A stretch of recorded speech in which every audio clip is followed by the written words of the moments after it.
where we left off. Now let's talk about a couple more elements of the program. Let's talk about pictures. So in order to place a picture, you're going to come up here to our photo icon and we're going to click on it. Now for every page, there is a folder here on the left-hand side. So if we were looking at the Pink Out volleyball game, this doesn't have any pictures in it at the moment, so let's pick something else. So here we're in the Fall Fest. Doesn't matter what page we're working on, we're just kind of experimenting here. So there's lots of great pictures to choose from.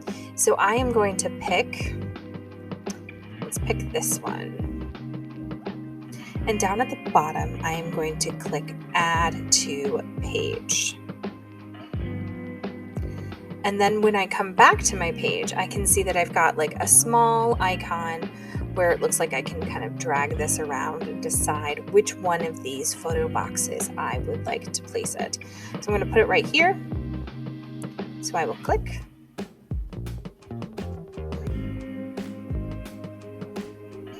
I don't know what happened to my picture. Oh, there, just took a second to load.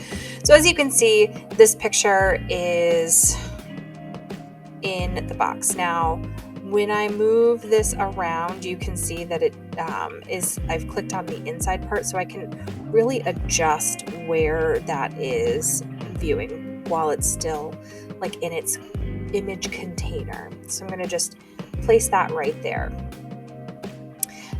Then if I wanted to, I could re-click that and then that would, pull that box. I could pull it somewhere else.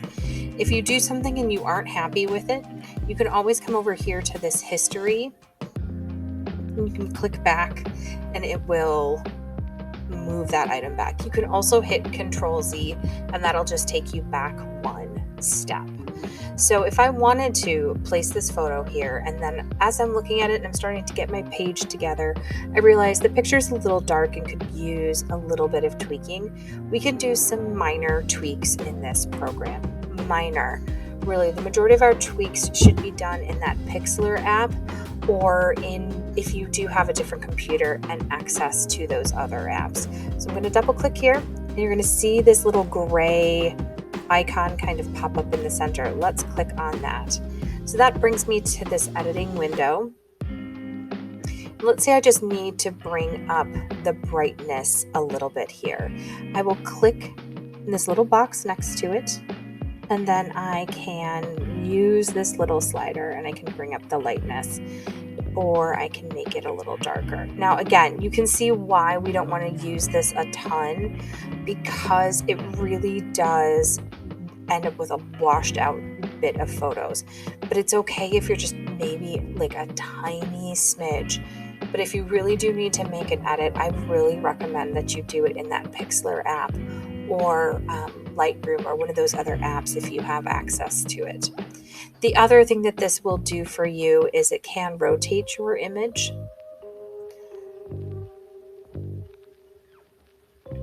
So if you needed to rotate the image for some reason, you can do that. The other things that we want to make sure that we stay away from is this flip icon.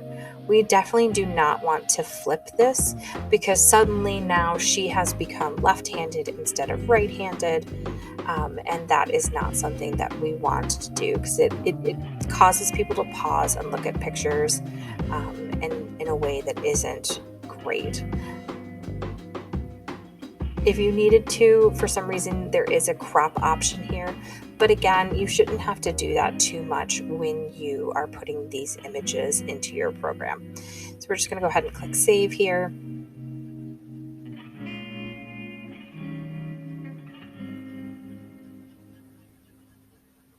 Take a moment for the program to think if we've made any of those edits. Hopefully this doesn't take me too long on our speedy school internet connection.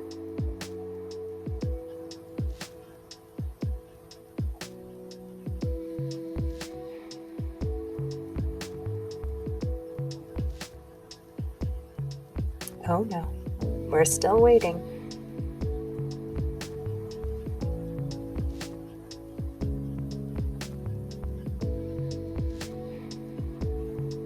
aware of when we're working with images.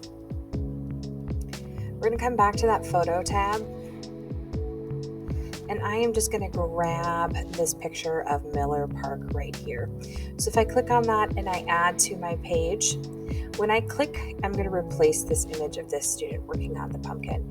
If I click here, you're going to see an error pop up, and it's going to tell me that image is too small.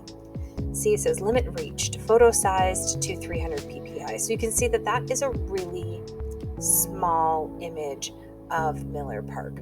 So this picture will not work here. If I tried to expand and make this image bigger, it's going to get all pixelated. It will print terribly and not look good on the page, which is why it is really important to make sure that when we're uploading and picking those great select photos that we have, are the best of our best, that it fits and that it's a high resolution photo, which is part of the reason that we only upload just a couple of images. So you can see I can't make this any bigger. It'll continue to give me errors. Let's see. If you wanted to move elements around, none of this is locked in place. You can absolutely take an image box and left click and delete it. Right click and delete it. You could also just click your delete button on your keyboard and do the same sort of thing. Same thing for text box. You can delete those as you need. Or if you wanted to make an element bigger after you've deleted something, you can absolutely do that as well. It just depends on what you want to do, which is why I really recommend starting with a template. It is a starting point, and then you can edit to your heart's content. Okay? So templates are incredibly versatile. You can change things, you can move them around. So let's say that I want to delete all of these because I'm not loving them. And I want all of this I want all of these to be moved over. I can actually also use the arrow keys, or I can click and drag and move them around as I would like. I can also realign them should we need to, or change them as a group. Okay, now let's say I accidentally at some point knock this box out from where it is supposed to be. If we select those two boxes, then we should be able to,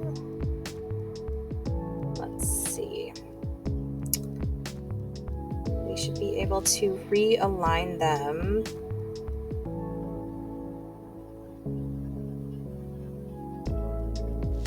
There it is. Sorry, it took me a second. We should be able to realign them.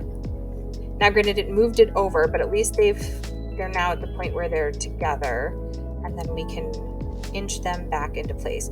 This is also where that grid would come into help.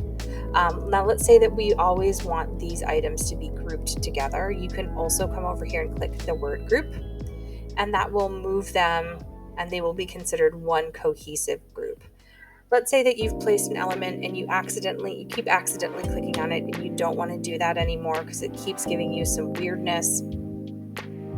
You can actually lock an element in place so that you can't accidentally click it anymore and drag it around the template. So those are just some short other things to do with templates, to do with photos, and to do with some basic image and text management.